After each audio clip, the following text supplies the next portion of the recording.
Labas, aš esu mokytojas Andrius Udra ir aš tau padėsiu išmokti matematikos. Tai va, ir šiandien mes mokysimės, kas yra skaičių palyginimas.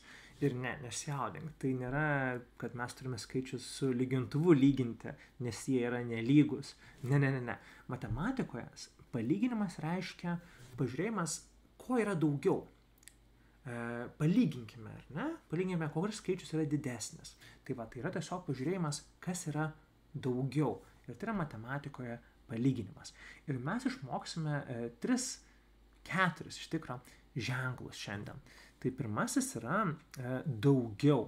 Išmoksim daugiau, tai šitas reiškia daugiau.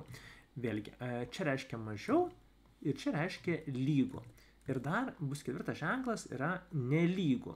Nelygu, čia kai klausiu jūsų, ar yra lygu ar nelygu kažkas. Tai mes ir galėsime šitą užrašyti.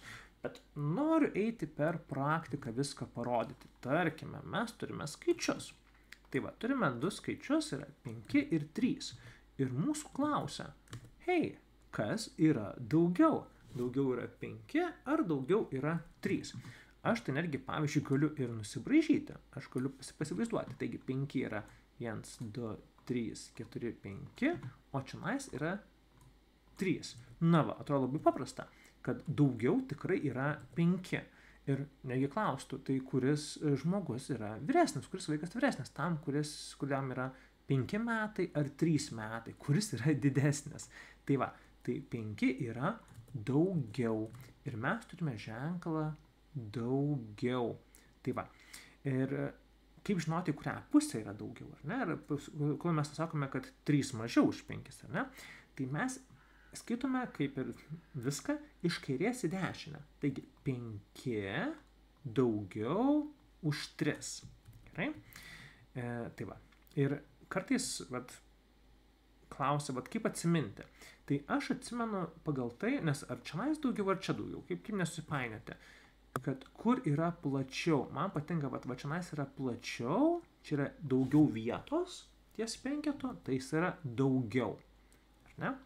Tai va, jeigu klaustų, kuris vaikas yra didesnis, 5 metų ar 8 metų, na, tai mes žinome, kad 5 metų vaikas, 5 metai yra mažiau negu 8. Ar ne? Puiku. O jeigu būtų 5 ir 5, tai būtų lygu. Na va, kaip paprasta viską palyginti. Bet nesijaudink. Vėlesnėse klasėse palyginimai bus truputį sunkesni. Ten bus daugiau keistų, įdomių dalykų. Bet pradžiai galima taip paprastai palyginti. Kas daugiau? Ne? Vienas skaičius ar kitas. 8 metai ar 5 metai yra daugiau. Tai va. Ir paskutinis ženklas šitam palyginime gali būti nelygu. Nelygu.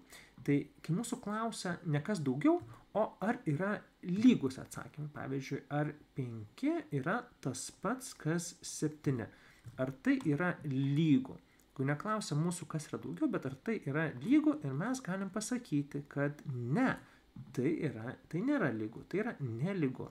Tai mes turim tokį, tarkim, nubrauktą lygybės ženklą, kad nėra lygu, kad 5-metis ir 7-metis nėra bendraamžiai. Tai va, tai tokie mūsų ženklai.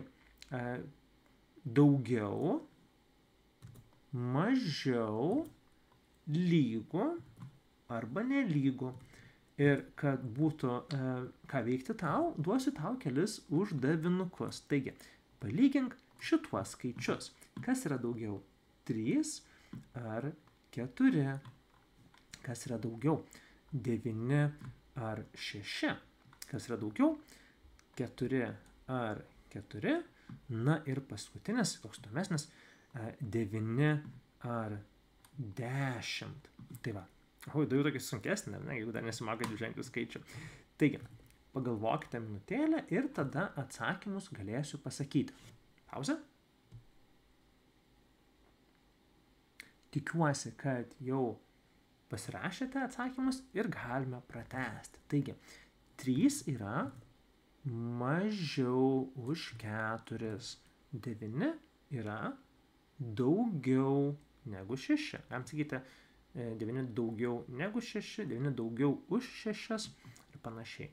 4 ir 4 yra lygu. Ir 9 yra mažiau už 10. Tai va, jeigu kas nors parašėte nelygu, tai nieko tokio, bet šiuo atveju buvo klausimas palyginkite. Tai pažiūrėkime, kuris yra didesnis. Tai va, tai ačiū už pamoką, tikiuosi, kad viskas buvo aišku. Jeigu tau kils klausimų, būtinai rašyk komentaruose. Ir viskas. Iki.